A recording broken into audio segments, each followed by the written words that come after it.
Hi everyone, this is me, George from Pageant Impressed, and I have a very special guest with me. She is the radiant and the beautiful reigning Miss World South Africa, Zoelis Jensen van Rensburg, also known as Jo, right? Can I call you just Jo? That's perfect. That's perfect. You pronounced it quite well.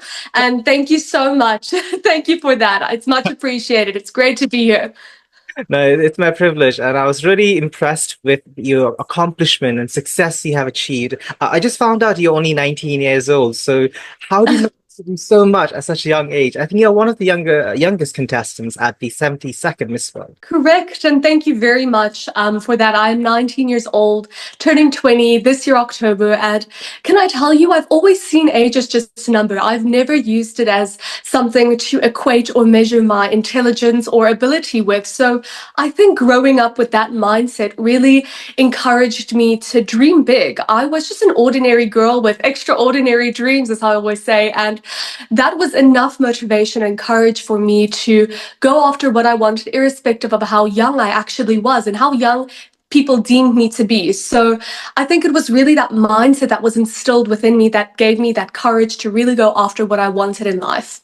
Yeah, I think it's a fantastic mindset to have. And I think, like you said, age is just a number. It's about what do you think, right? Like your outset, your mindset about what do you think about your perspective about life. I think that's more important. So before I jump Yes. into the pageant questions, I want to make sure that we have like a good banter. So I'm just going to ask you icebreaker questions. It's going to be very like casual, maybe like 10, Perfect.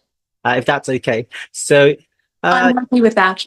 if you're ready, let's ask you some icebreaker questions. The first one is, what is your favorite way to relax? My favorite way to relax is to do anything creative. I love doing pottery, I love sculpting, and I love drawing and painting, but specifically writing. So anything creative is my form of relaxation and just to take some time off. Yeah, I love that because I'm also quite creative. I have also a bachelor's degree in women's wear, which is a form of Wow. creativity. So, like, I think that's why Nice. I find, when I was looking through your Instagram page and your profile at the Miss World website, I thought, okay, there's something special about Miss South Africa. I don't know if you watched the video, but you are currently my number one at the Miss World favorite. So I was thinking, you know what? There's something aligning for this girl, Jo, and I'm hopefully she gets the blue crown as we are both matching with the blue crown of Miss World. Oh, thank you. I thought that's very, very sweet. And thank you. I can, it's such a coincidence. Blue is one of my favorite colors. And I really appreciate the kind words that you said in that video. It was sent on to me. And just to listen to all the incredible women's accolades and, to be recognized among such formidable women was a privilege. So I thank you for that. And your kind words meant a lot to me. No, it's our privilege. I'm always happy to see well-accomplished, educated women to make a difference. And I think Miss World is such a great platform for that. And also, they have Beauty the Purpose, which we will talk about shortly. But I was really Yes. fascinated about your social work. Just going back to some fun questions, and we'll go to the serious ones in a moment. So, what is one thing in your life that you have not accomplished yet? Because I know you have accomplished a lot of incredible things. What is one thing that you would like to do in your life that you have not started yet? That's a very wonderful question. I must say, maybe getting back into horseback riding. I used to love it as a kid. And I know it might sound like a silly answer, but I've always been so involved in nature and in the outside life. And I love, love, love archery. So I would love to get back into horseback riding, but incorporating the archery element of that. So it's something that I have not yet started with, something I have dipped my toes in the water of. So hopefully in the close future, I'll be able to practice that and get started on that endeavor too. Oh, that's a great one. Yeah, I think you need to have like really good posture, right? Also, you need to be very good with animals like horses because it's all about balance and having good body movement. So I think that's fantastic. I didn't know that you wanted to do that. Uh, so Yes. number three is what is your favorite movie? So do you like to watch movies? Like, if yes, your favorite one. Yes, I absolutely love to watch movies. And I believe that this response that's going to come from me is coming from my inner child. But I absolutely love Inside Out, all the animated movies, Moana, Inside Out, Mulan. I think those movies just touch me in a way that regular movies don't really do. And the reason I say that is because I'm watching them from an older perspective. And I'm understanding the messaging behind them. And that is truly so inspirational to think that those messages and values were imparted in me as a child, and seeing that now as an older individual it was such an eye-opening experience, and it made me look at those sort of animations and films from a different perspective. So my all-time favorite is Inside Out, but there's a valid justification behind it. So let's say, I mean, I didn't have that question written, but since you said Inside Out, which of the characters or the emotions would you say best represents you out of the, you have joy, you have disgust, you have sadness and anger, and a few others, right? So which one would you say like best represents your personality? I must say, this is going to sound very cliche, but I must say between joy and sadness. And the reason I say that is because I'm a very radiant spirit. I like to think I have a sense of vibrancy and excitement to me that I am grateful to point out and acknowledge. And I think the reason I say sadness is because I'm so in tune and in touch with my emotions. I like to consider myself a good listener, and I always say that those sorts of people are the individuals you need to take wisdom and advice from. I have found it in my life from other people, and to have been complimented that I'm a good listener brought me back to that realization that Zoe, you're a woman that has wisdom, you have advice to share, and you have a guiding light. And that's why I would connect myself to sadness, because it was a character that was so in tune and in touch with their emotions, and I think we resonate on some sort of level in a way. So definitely joy and sadness. Yes, I think those are great ones. And also not because we're going for the, targeting the blue crown. It has nothing to do with the color because, at the moment we're both wearing blue. So it's not because we're wearing blue, right? The sadness. So I'm sure you have traveled around in your country, in South Africa and abroad too. Which has been your favorite travel destination and why? Cape Town has been one of my all-time favorite travel destinations. I go there quite often throughout the year, and the reason it's such a good place to go to is because it's holistic. You have the coast, you have the mountains, you have nature reserves, you have the wine farms, you have everything in one city. The people are vibrant, they're kind, they're resilient, they're energetic, and I think Cape Town, along with all our other provinces, is a good encapsulation of what South Africa truly is. The spirit runs high and very vibrant in the mother city of Cape Town, and it was recently ranked as the best city in the world, and I don't question why. I don't question why, because it is a definite place to visit in your life if you are looking for a great time to meet new people, to experience the culture of South Africa while having a lovely time away that is coastal, mountainous. It's everything in one. So that has been my favorite travel destination this far. But if I may add, a dream trip that I would love to go on is to visit Egypt. It is on my bucket list, and I hope to go there soon. I love history. I've always been very, in touch with it. It's very interesting to me. So that civilization has been one that has intrigued me for years, ever since I was a student. So I would love to visit and see it in real life. Yes, the pyramids, and it's quite fascinating. I've personally never been there, but my friends did, and they told me that the distance between the city itself and the pyramids is actually not that far. I know in the documentary they make it seem like it's like extremely far, like hundreds. Yes. It's not. It's hopefully we can travel there together.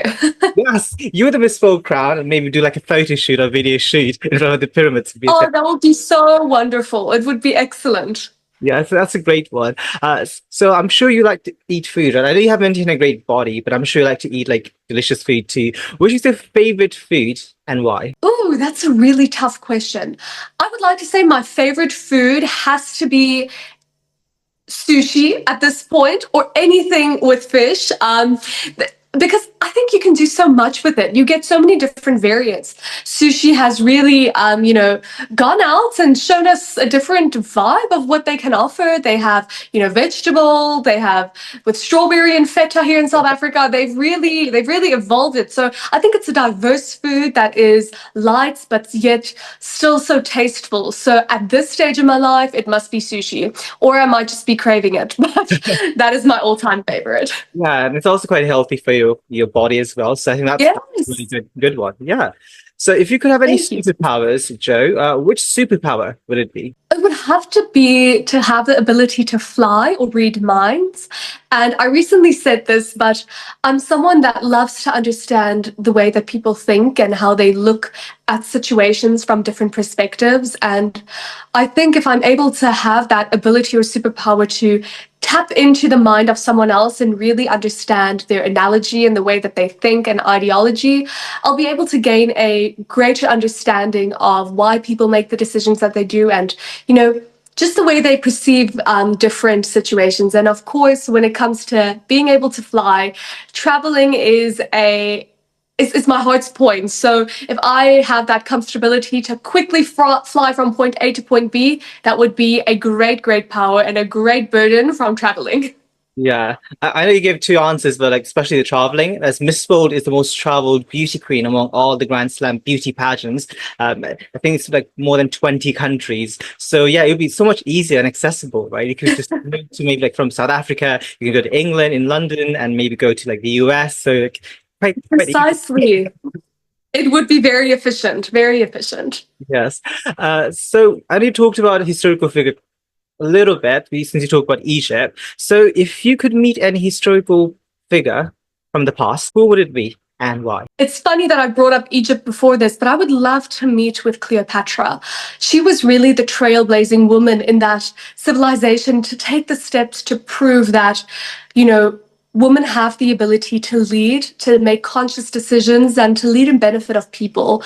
That was something that really stood out to me, and I would love to be able to have a conversation with her just to understand how she gained that sense of confidence and empowerment during a time where it was so frowned upon.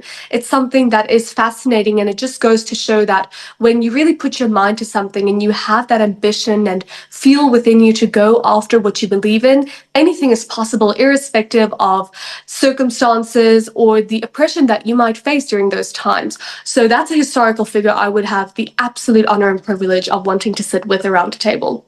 Yes, and I don't even think just like one day spending with Cleopatra would be enough to kind of grasp even like 1% of that queenly aura she had, because she really commands Yes, the presence of the whole world, not just Egypt, not just Africa, the entire world. So that's a great one. Yeah, exactly. I would also Thank you. love to meet her if I could go back in like history. Uh, Yes, exactly. okay. It's kind of funny. I feel like we're kind of connecting because the next question is actually about cartoon characters, and it was just pre-written, so like I'm kind of asking you for Yes. my list.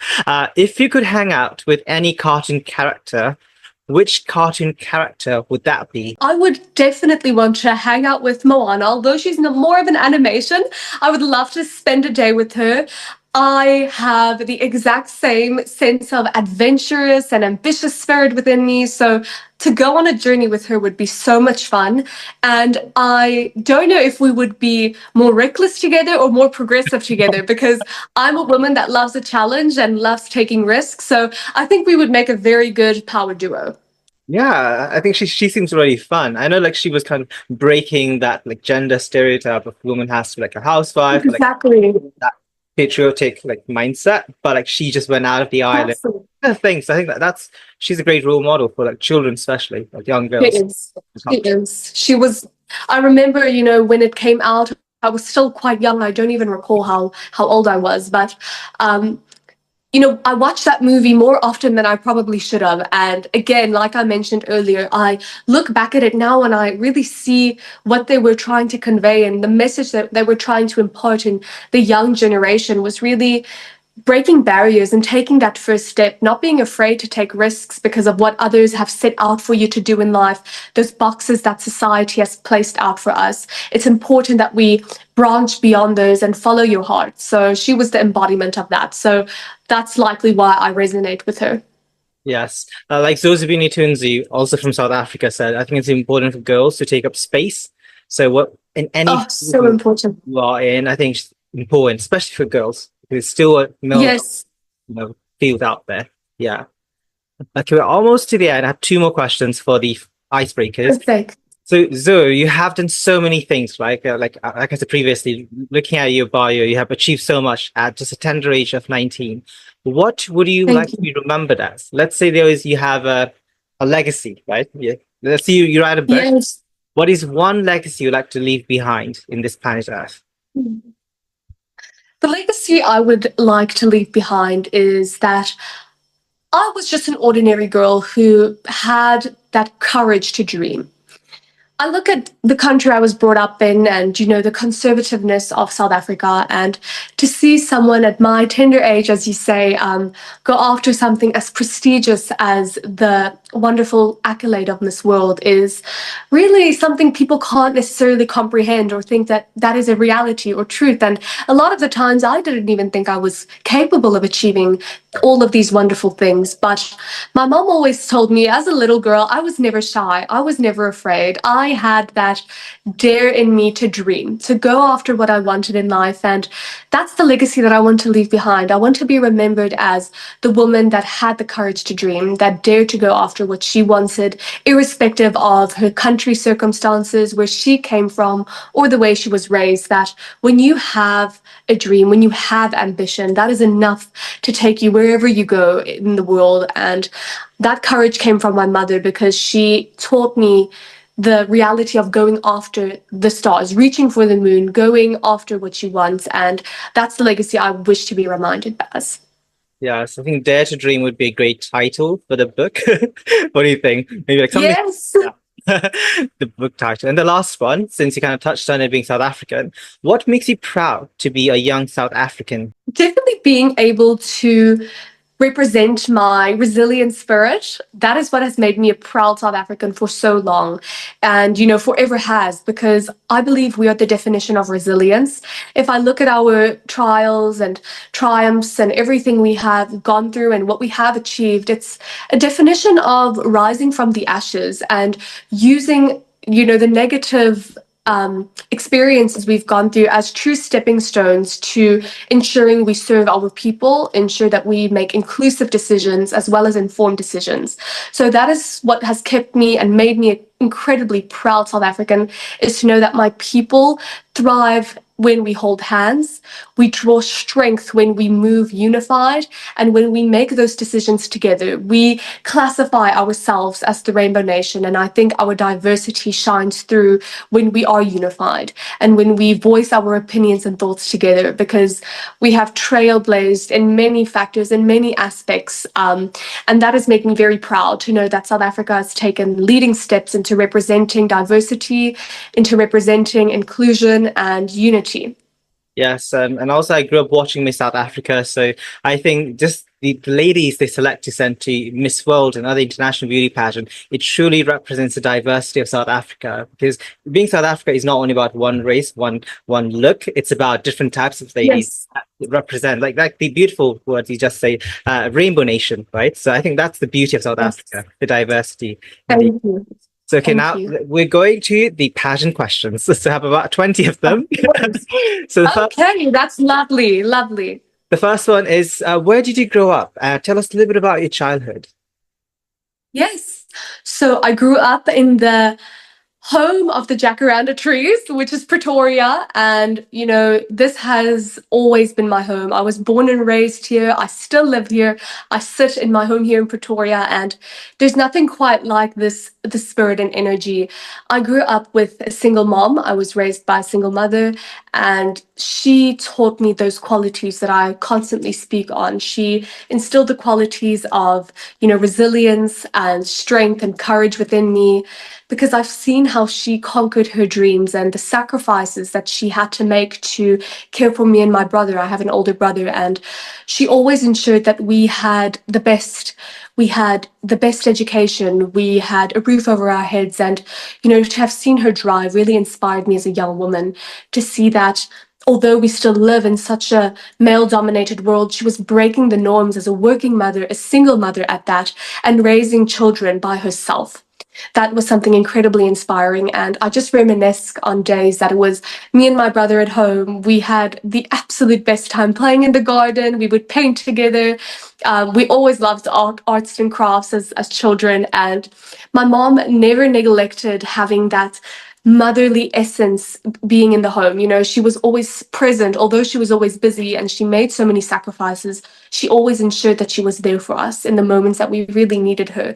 So although I had a single mother, she was always present, and her qualities are rooted within me. And the woman that sits before you today is not only a mirror or a reflection of what she has, built up and instilled within me, but it is a gift. I want to say it's a gift because I've seen how her purpose extends beyond herself. She lives with such a giving hand, and that quality is one that remains prominent within my life. And I'm grateful that I now have this incredible privilege to showcase that her love was transferred over to me, and now I'm able to share that with the rest of the world. Yes, and she's very proud of you to represent, her legacy, right? Like her daughter is now representing the entire country of South Africa at the prestigious Miss World Festival in India very soon. So she should be very proud of Thank us. She raised a really great daughter and a son. Like, so you have a brother too, right? So she is an incredible mother. If you're watching this interview, Auntie, you did a great job. Yeah. Thank you. Thank you. That means a lot to me, and I know it's going to mean a lot to her. I appreciate that. So you talked a little bit about education. So I read that you're still studying. You're a law student, right, at the moment. So That is correct. So what made you decide to go towards this direction of becoming a future lawyer? Yes. So, firstly, I come from a family of law. So, my mother was and still is a very, very qualified and educated attorney. She specializes in conveyancing. And she always told me, Zoe, just make sure you make the correct decision, because it's always that story when you study something, you have those experiences, and it's not always quite as you might appear or think it might be. So she never encouraged me to do law. But the reason that I really wanted to take that first step was because of how passionate I am about children, and especially children in the foster care system. And it's so unfortunate to see how their caretakers really use their names to commit treason and fraud. And when they eventually age out of the foster care system, their names are blacklisted, and then they don't have a chance to get a quality job. They don't have a chance to really go out into society, reintegrate, and set themselves up because of how their names have already been blacklisted. So the reason I decided to take up law was to have that legal background to be able to protect the rights of our children and to work for them, because when you are reintegrated into society as an orphan or a neglected or vulnerable person, you have nothing. So I want to be that sense of security in their lives. I want them to know they have someone to come to. They have someone that is working for them, working with them, to be able to give them that chance at a quality life, to give them the possibility of a bright future. That's really that last factor that convinced me to take up the study of law. Like I mentioned, and I often do, I'm a person that loves people. I love my community, and I believe that it's been gifted to me to have the heart to work with people and connect with them. So that is why I decided to continue and, take up the study of law. And I'm someone that loves to remain and keep on educating myself. So I think my studies will go beyond this degree, beyond my LLB degree, but moreover, it's really advocating for my people and serving them with legal background and legal knowledge. Yes, I think it's really important to give justice to people, right? Like you said, people especially who didn't have the privilege of growing up in a safe household, so they went to foster care, Yes. which usually a lot of people don't really think about it because it's kind of neglected by the society or even Yes. government sometimes. So that is actually really fascinating that you touched about it. So you started volunteering at the age of 14. What inspired you to do social work? Is this kind of related back to what you just said? Social work. Yes, in a slight way. So, like I told you, my mother always lived with a giving hand. So, she always taught me to be involved with my people, even if it was just in my neighborhood. I always remember going to knock on the neighbor's door and just to give them, if I baked, I loved to bake as a kid. If I were to bake cookies or cupcakes, I would always, distribute and share that sense of love with them, because that really taught me the importance of community building and not being so secluded and caught up in your own life. It's important to share the love and light you have within you with other people. So that is really where that spark started, was from a child, and that was imparted from my mother.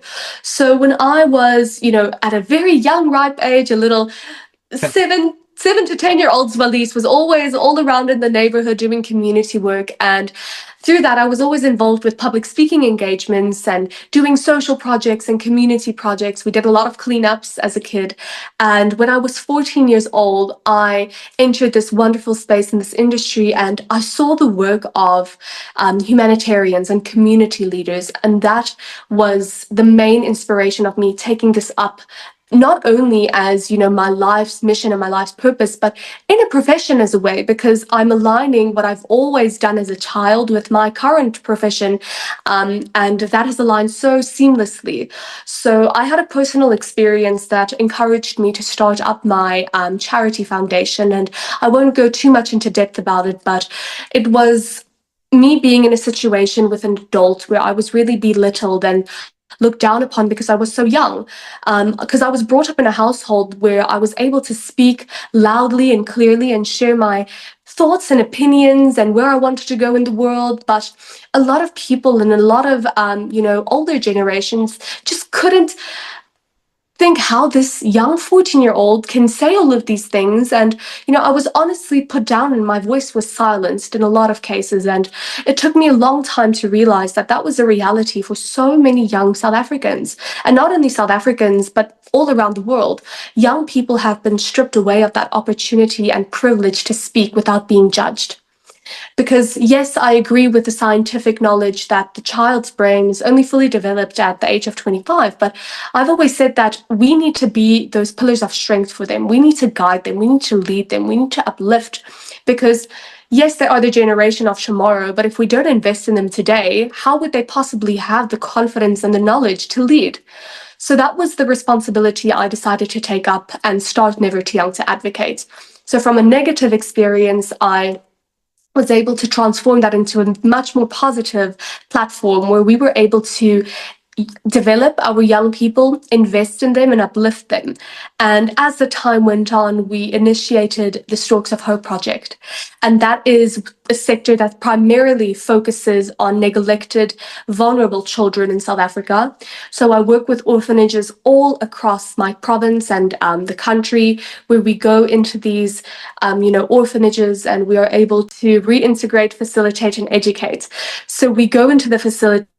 We reconstruct, we ensure that they have a safe environment to live in, we ensure that they have a quality education, they have that foundation to be able to use their skills and knowledge to reintegrate themselves back into society. So we do this as well through hosting various online workshops. This is on my digital platform, and a lot of the times I spend my weekends and weekdays off where I'm at the orphanage going to volunteer and, just spend time with my family. I always call them my second family, where I'm able to give words of wisdom. I'm able to host workshops with them. We have casual conversations, we have picnics, and it's just so wonderful to see them bloom into something great. So that is what my organization primarily focuses on, is youth development. But the startup of it was as a young girl being involved with her neighborhood and her community. And that was really encouraged and driven by my mother. So that's where my love for my social work comes in. That sounds really great. And it seems that since your childhood, how you grew up, you brought up by a single mother, it really shows that you're preparing your entire life, these 19 years of life, for the Miss World pageant. As we all know, the essence, the heart of the Miss World beauty pageant is beauty with a purpose, where it's all about giving back to the community, the society. So I'm really happy that it's something you have been doing for a while. It's not just something you just did right now. Like, you didn't just start just for Miss World. It's something that is quite close to your heart. So I'm really happy to see that you kind of embodied this young, energetic 14-year-old to say, you know what, I can make a difference. And I think that's great. Oh, thank you. I feel like, especially when we tell, the older generation, I'm a little bit older than you, but we're almost not that different. But yeah, I feel like when the older people or the elderly people, when they say that, children are the future and they want to say great things, but I feel sometimes there is a limitation to that, which is, if we do not have that experience, we cannot reach a certain level, and that's the mindset they grew up with. So I think we're changing that, don't you think? With digital technology, I think we can do anything and achieve anything. Really, we can. We can. It's become such a power tool, if we utilize it in the correct way that is progressive and positive, and if we don't use it as a hindrance to the lives of other people, we can have such a blooming society that is built on the foundation of positivity and empowerment. So I'm very happy that you brought that up, and it's incredibly true. The digital realm is so powerful, and the reach that it has is, something we can't even compare or quantify. So you're incredibly correct. Yeah. I think it's a lot easier because like my father, like he lived in Hong Kong, like he moved to the UK, but he could barely speak English when he moved to the UK. So it was quite difficult for him to adjust to new location surroundings. But I feel like now we live Yes. in a digital period, but we can connect with people like right now. I'm in Thailand, you're in South Africa. Exactly. This would not be that possible Precisely. back in like the 80s or even in the 90s. So I think we're definitely bringing change for positive. Absolutely. How would you describe yourself, Zoe, in just 3 words? In 3 words, I would describe myself as visionary, focused, and human. And I hope I can elaborate briefly. I'll Sure. elaborate briefly on it. The first word I used was I am, or not, I'm not going to list them in order, but I'm a focused individual. And the reason I say that was because I see a vision for the world. I see an expanded vision for South Africa, and I will do everything within my power to ensure that everything I do is in benefit of my people. I serve community, and I really represent the essence of humility. That's the embodiment that I want to live out in, and that's the legacy I want to contribute to, is showing the generations to come that when you resort to your roots, when you resort to acting, human-like, humility is everything to me. That is what is important. And I'm a resilient person because of how much adversity I've experienced in my life. The odds were not always in my favor, but I used everything I had within me to really set myself up for a successful future and a chance at a good life. And those qualities were really taught to me from a young age. And in a nutshell, those 3 words would really describe myself, and I live by those every day. Yeah, I think those are great qualities, not only for a beauty queen, but for an individual, right? I think a young woman should have those qualities in order to be successful.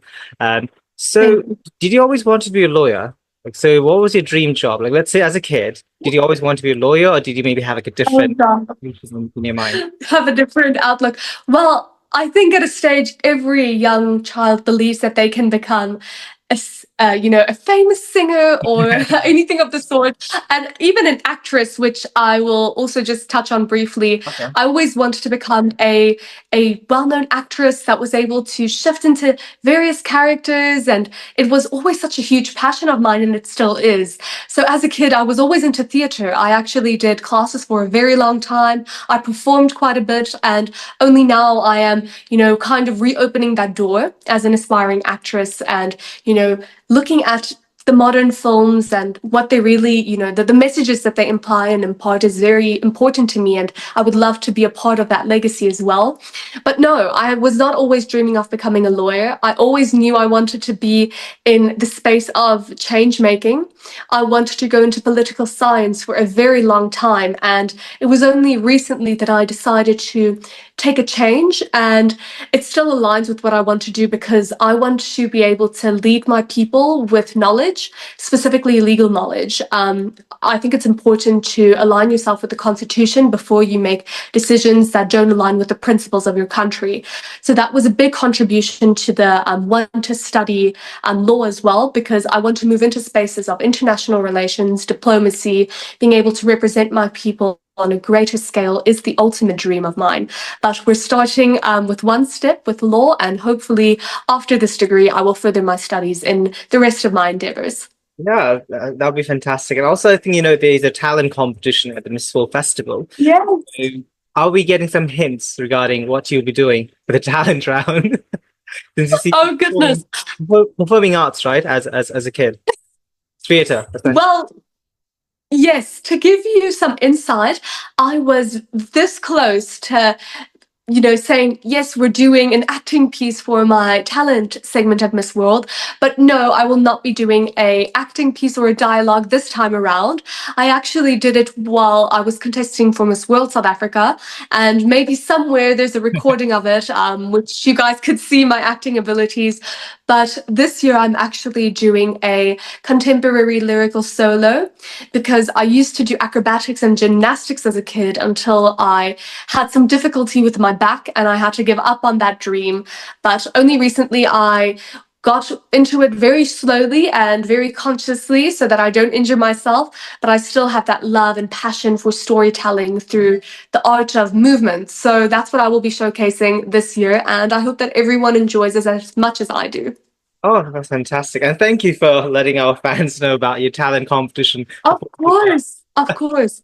Oh, that's really good. Yeah, I think gymnastics really helps you to know about your body movement. Like, because I went to when I was a kid, I used to do like part-time like taekwondo, but the space they would do Wow. taekwondo was right next to like gymnastics. So I would see a lot of like Yes.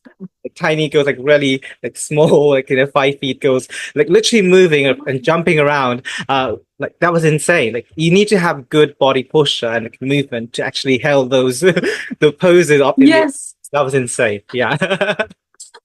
It is, can I tell you, even from my perspective in doing dance, I look at so many of these talented professionals and I sit with my jaw on the floor thinking, how? That is just, it's wonderful to see and it's so insightful to the body and how it moves. I must say, it's not something I think I could be able to do with the training that I currently have. So, yeah, maybe if we practice it enough one day, but no, it is very impressive. So what's next? Let's say about 10 years in the future. Where do you see yourself? In 10 years' time, I hope to see myself as a successful entrepreneur, continuing with my work in philanthropy and just being able to stand on a stage and sharing my accolades and my story with the rest of the world. I have a very exciting launch that I can't say much about as of now, but it is in the line of writing. And I hope that I'm able to address my people with that story, imparting that knowledge and wisdom within them. I will continue with my humanitarian work, working with communities, but more importantly, in 10 years' time, I hope that we have evolved enough to be able to give every single excluded person, or not even excluded, but to give every single person in this world a chance at a quality life and a successful future. Because I've always believed that you are the greatest facilitator to your success, and the greatest gift you can give is the gift of your time. So with me, dedicating time and sharing my knowledge to teach is something that has fulfilled me in many ways. And I hope that people can take that knowledge, apply that to their own skill set, and utilize their unique talents to set themselves up for a successful future. So in 10 years' time, I see myself doing great things, but irrespective of me, I want to see the world thriving. I want to see our society thriving. We're in a time that not everything and not all societies are as positive as I would like them to see. We're moving into a place that is not very positive, it's negative, and I don't want people to lose that sense of hope. So I trust and believe that with women contesting alongside me for Miss World will, share their light within their communities, and through the power of collaboration and the power of living with an open heart, we're able to share that with our communities. And by that, we have a united world that feels, the beauty in being positive, feel the beauty and finding your purpose and embracing that authenticity and sharing it with the rest of the world. So that's where I would like to see me in 10 years.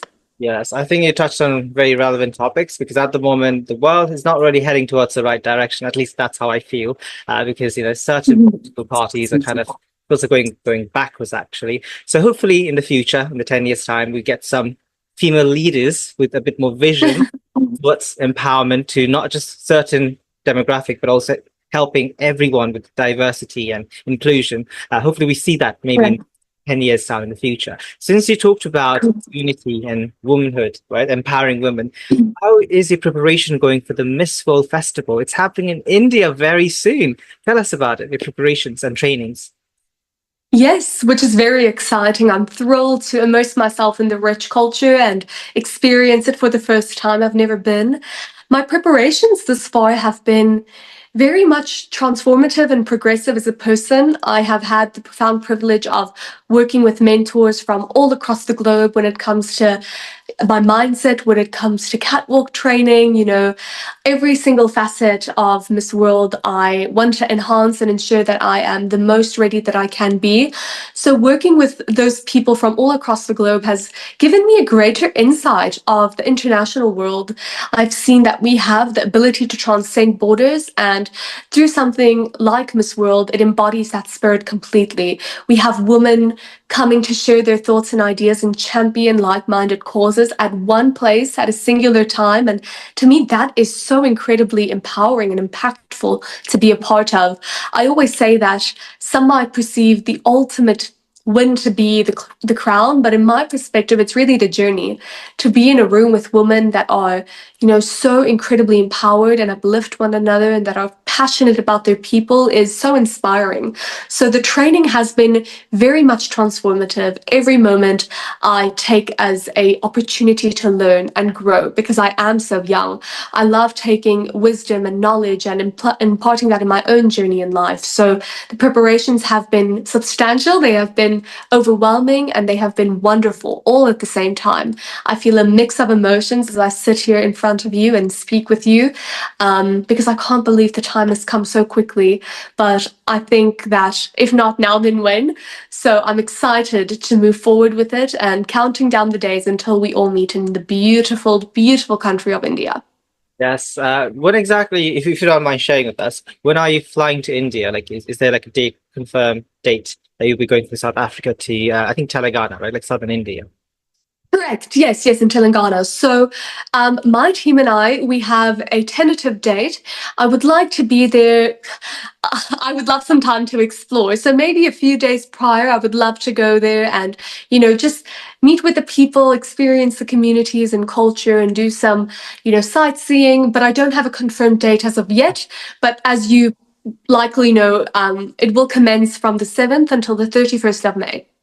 Yes. So because I do have some Indian viewers too. So any message you'd like to give to our Indian viewers watching this? Anything you'd like to say to them before going to the... Yes. Firstly, just a big thank you for welcoming this festival so warmly, not once but twice in the past, few years. So I just want to give a big thank you for the warm welcome you have given us. The support I've received from the community is something I'm incredibly grateful and blessed with. And, to speak on the culture, last night I had a beautiful event I had the privilege of attending, which was the Indian Film Festival here in South Africa. And to see how creative they can be, how wonderfully they embrace their culture. It's inspiring to me as a South African, and to see our cultural ties with India is lovely. So as a South African, I am proud to step foot in your country. I'm proud to represent my nation and proud to represent the relationship we have built over the years here in South Africa and with the Indian consulate. It's lovely to represent that, and I'm grateful, and I hope that I'm able to shed light on all communities of the world and experience yours firsthand.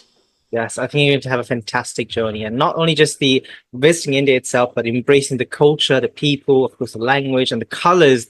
So vibrant. Yes, Everything is colorful in India, very, right? So very vibrant. And I mean, they have taken so many great steps in the world. I mean, I'm speaking under correction, but they have, I think it was 79 out of the 105 spices that have been, discovered worldwide. It comes from India.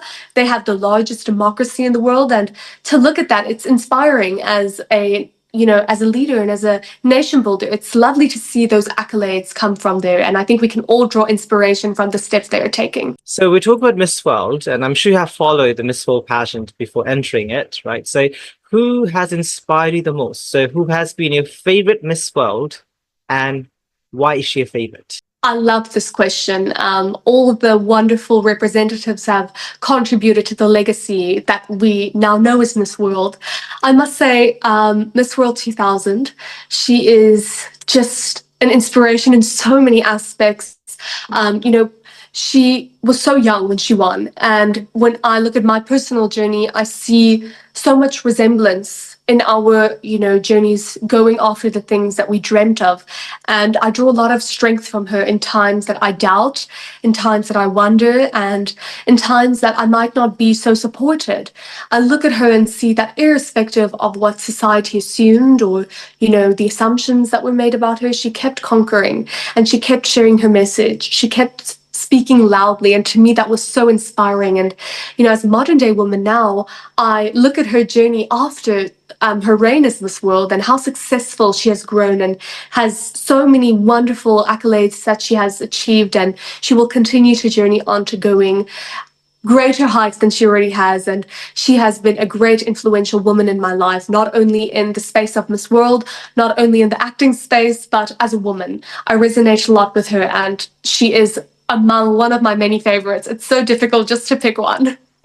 So Priyanka Chopra, right? She's Priyanka Chopra. lovely. She's wonderful. Yeah, I was watching her interview. I think it was right after her crowning. It was with BBC, with the same host Yes. interviewed, and I was just in awe with how confident she was. She was just 18 at that moment, and she was so powerful, so confident, and she was so fearless. And maybe because maybe you kind of see yourself in that in her, maybe because she was also quite young, but she was unafraid of anyone, and she dominated that stage with her confidence. And I think that's how she was. Really did.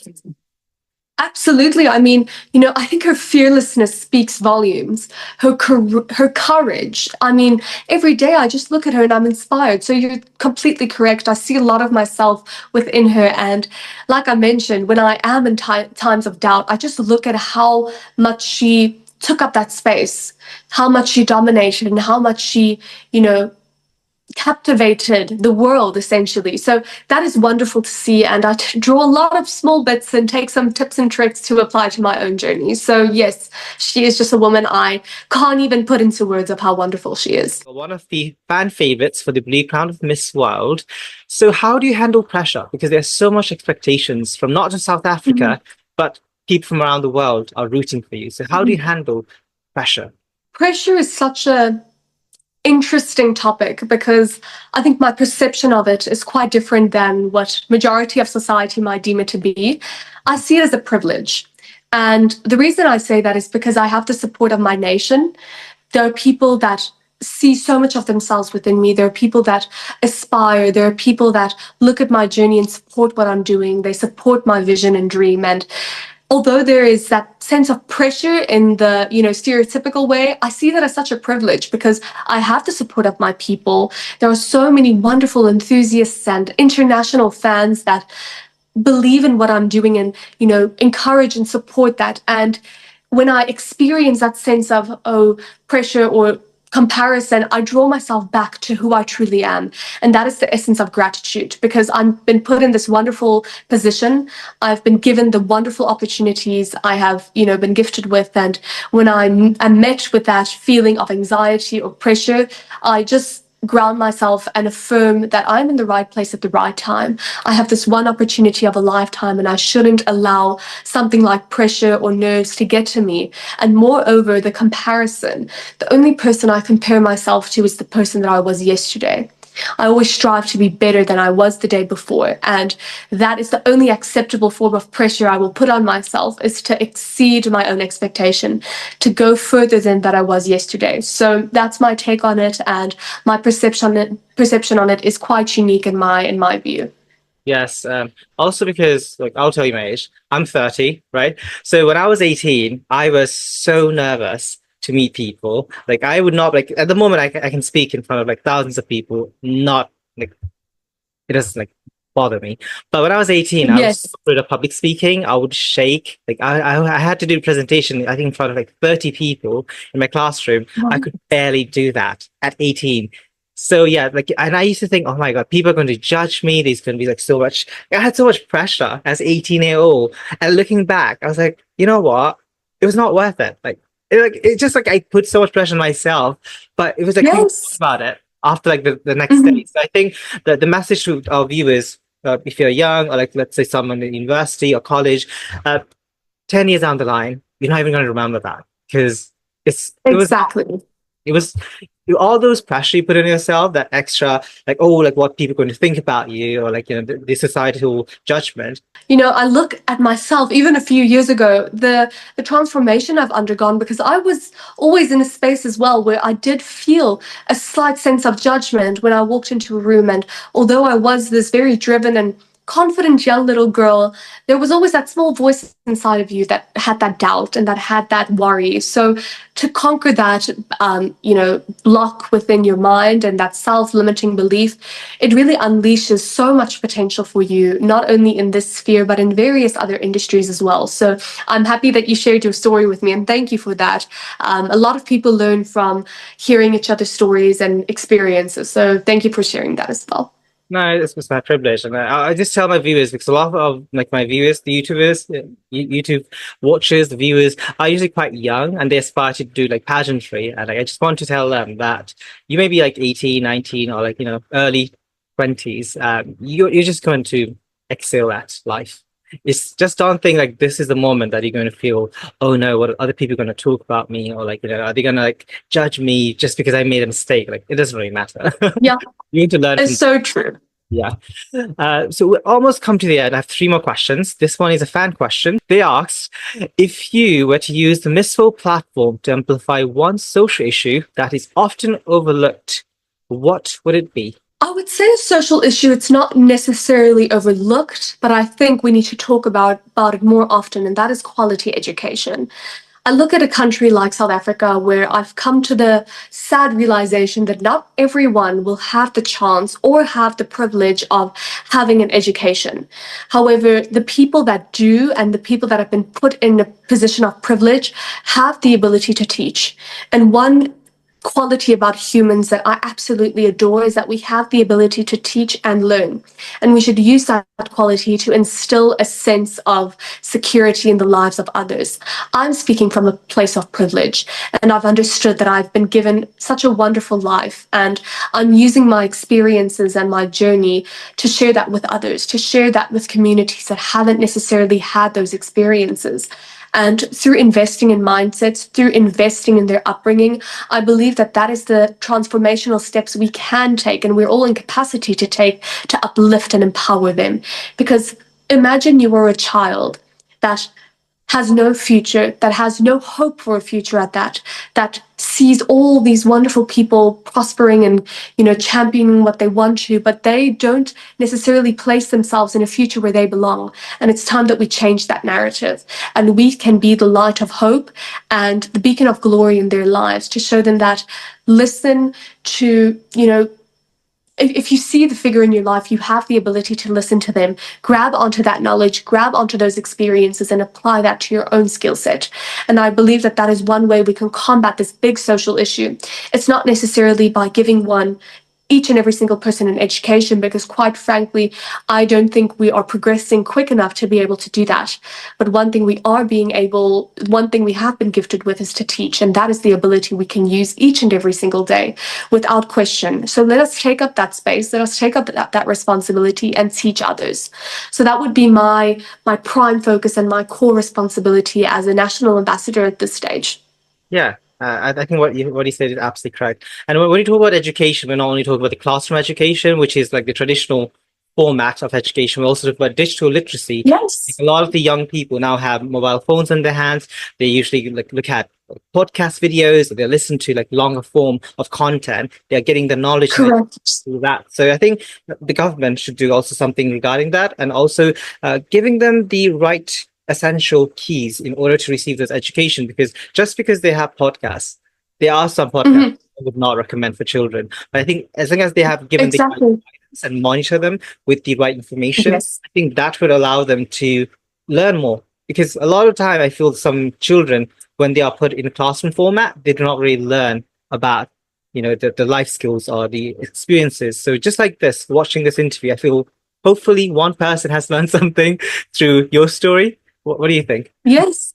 Thank you. I couldn't agree with you more. And I mean, the world has turned into a digital dynasty. Everyone has, or the majority of people have access to the internet, have access to a mobile device. And it's important that we instill and put in necessary guidelines and moderation to ensure that children can use this as a progressive tool, as a tool to enhance their mindset, to teach them, to have them learn, instead of a hindrance, like we spoke about quite early on in our discussion, is to have this power tool is so important, but it lies in the hands of each and every one of us that puts out content. It needs to be uplifting, it needs to be empowering, because when we put out negativity, when we put out hate, children see that, and unfortunately that becomes a normal thing. We don't want to normalize negativity. We want to foster a sense of empowerment. We want to foster a sense of leadership.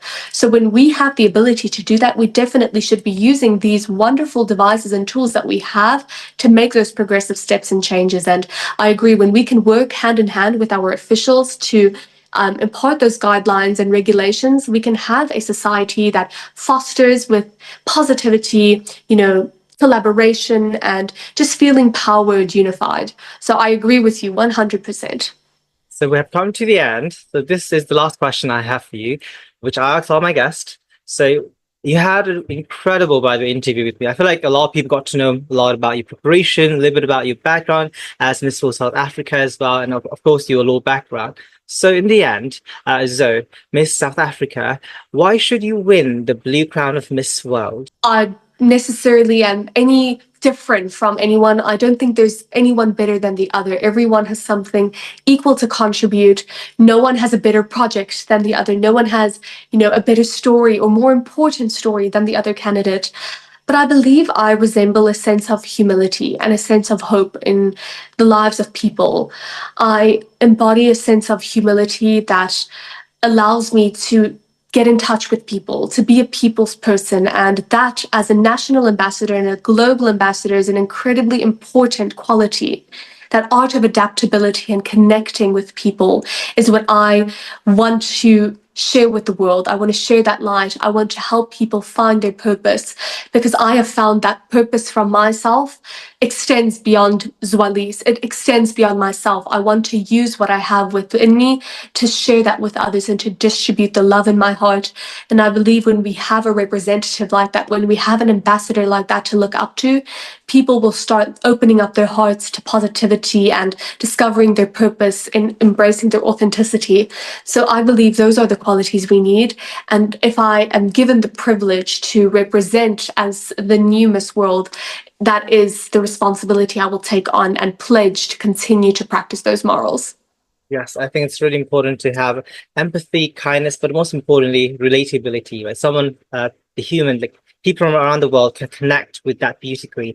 And I'm definitely sure our viewers who have come to the end of this interview and watch all of it can relate to your stories and how much you had kind of overcome the struggles, the barriers, but now you have uplifted young girls everywhere in South Africa, around the world. So I think you're doing a fantastic job. I wish you all the best. And of course, I think you know it. You are my fan favorite. Like, you are my prediction at the moment as the Miss World 2025. So in the end, is there any message you'd like to give to our viewers, your loved ones? You could do so now. Yeah. Thank you. My one message would be just always expressing gratitude. We celebrated International Women's Day yesterday, and like I mentioned to you, I had a few wonderful events I had the honor of attending, and I've just realized that when we have those moments of gratitude to express that to others, it really just lays out a new foundation of beginnings and opportunities, because when you are grateful for what you have, things will come naturally to you. Those opportunities will open doors, and when you grab onto them fully, that's when you should really run with it. That's when you should share that wisdom, but continue keeping your dream alive through that ambition, that gratitude, and just sharing your life is incredibly valuable to me. And it's a message I hope people in not only my own generation, but former generations and those to come will keep hold of very tightly. Remember to express your appreciation and to remain humble.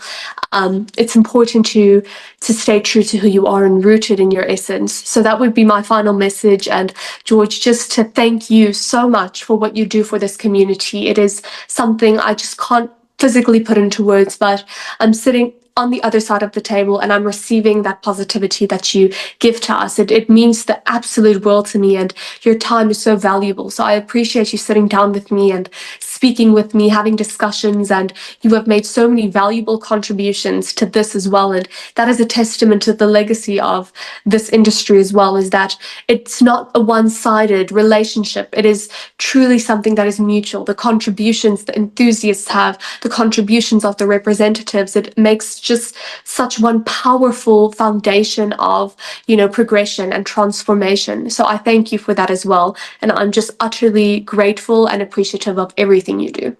No, thank you for giving me the 1 hour of interview and letting all our viewers know about the incredible work that you have been doing, the philanthropy, the social work that you have done since the age of 14. And I think that this is a great testament. I think you're a great example to inspire the young generation, girls everywhere in South Africa, in Europe, everywhere, every part of the world, that you could really achieve anything if you just put your mindset and your head strong and have that dedication and focus.